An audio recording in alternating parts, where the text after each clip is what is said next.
Good morning. Oh my God. Thank you so much for everybody, for all the sweet things you guys wrote yesterday.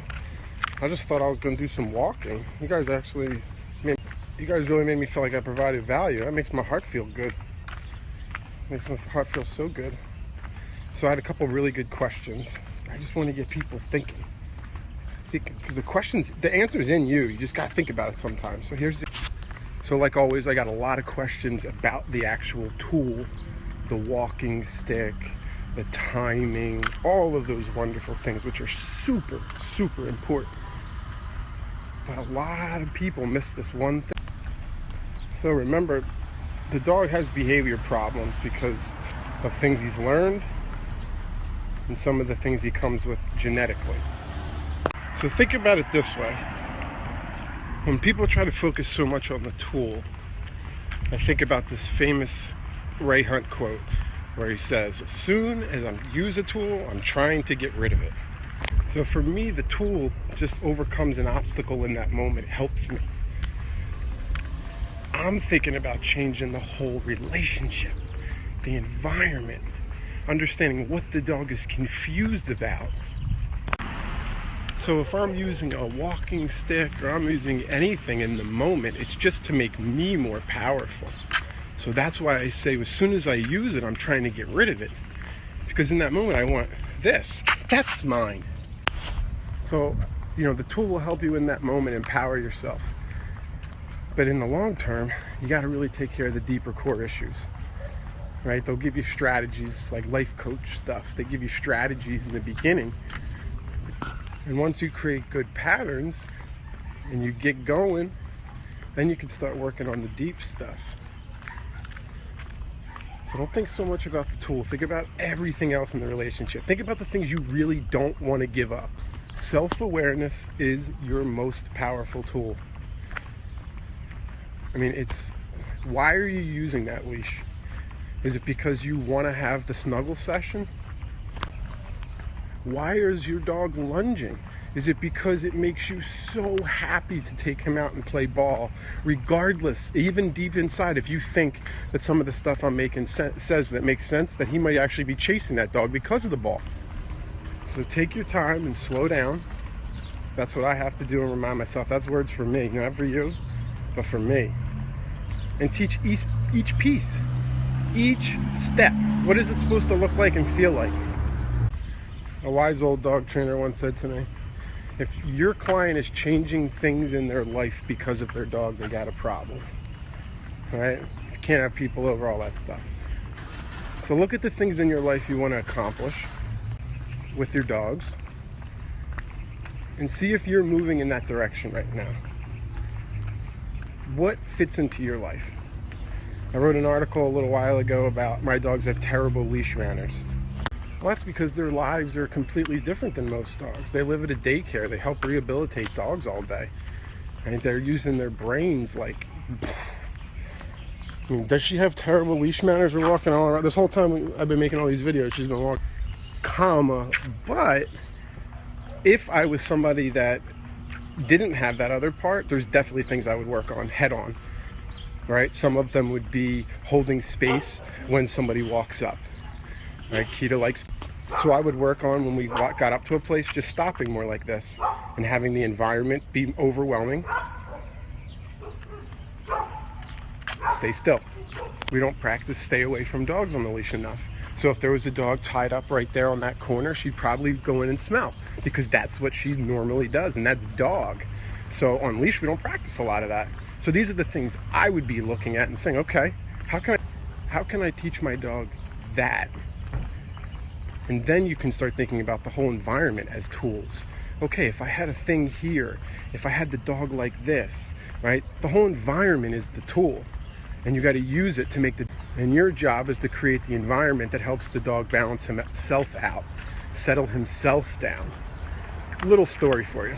So imagine being the hot shit in your small town, prom king or queen, captain of the volleyball team, whatever your sport is, whatever life is important over where you are.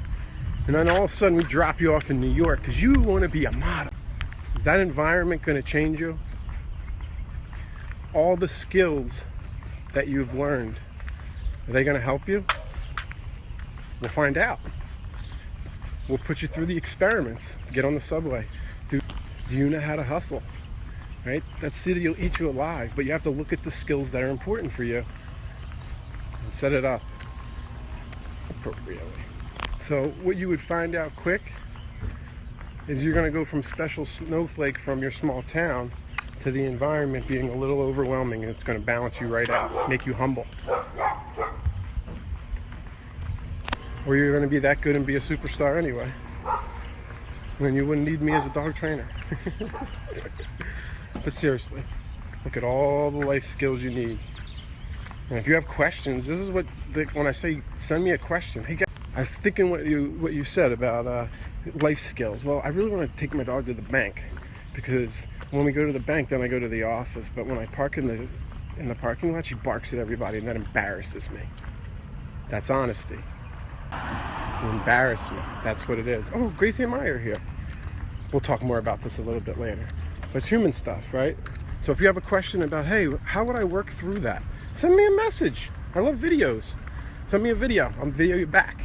Moral of the story, the environment is your best tool. Self-awareness, huge. I know what you're doing, why you're working on it. Got the flippers on today. And I got Chloe. She hasn't been here for a while. Chloe just got charged by a dog by the fence. She exploded accidentally. And it was crazy. When my walking stick dropped, it made her not want to focus on the dog so much. And then all of a sudden she started walking like 6 feet behind me like this. It's weird. When the environment changes, they'll respond. I promise I'm going to get back to everybody that messaged me last night and yesterday. I was at the vet till 1 a.m. with Lily. So, not a lot of sleep. Get up early. You know, but I appreciate your patience. Each one of you will get answered.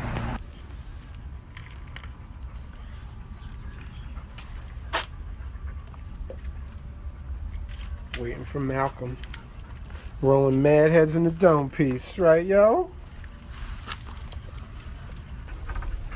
Go on, Malcolm. It's a new guy. It's a red fox. Biggie Smalls. They some homies of Maya's.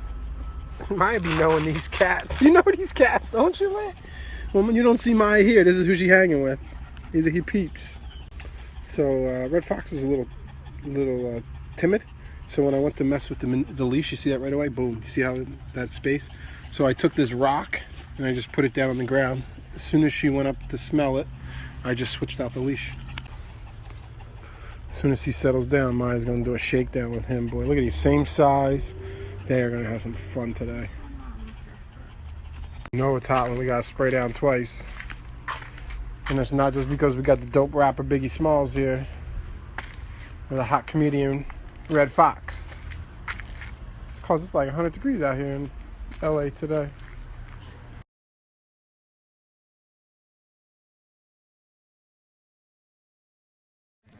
It's not what it looks like. Unless it looks like we're making out, then it is what it looks like. Final potty time for the night. Checking in. What everybody coming? Oh, Gracie's even peeing. She never pees before her mom comes. Nice. What everybody pick that they're going to work on. What's going on? Give me the lowdown. I'm going to work on taking Keita out to new situations. At least once a week. We're going to go out. Because she is good, but she could be better meeting new people. And a lot of that I could talk about another time comes from what she is genetically and what she's learned from when she was a puppy about what people meant, or what people meant to her. She was trained in a sport called Mondio Ring, which is a bite sport for, you wear like a bite suit. And yeah, that's it. Talk about that another day.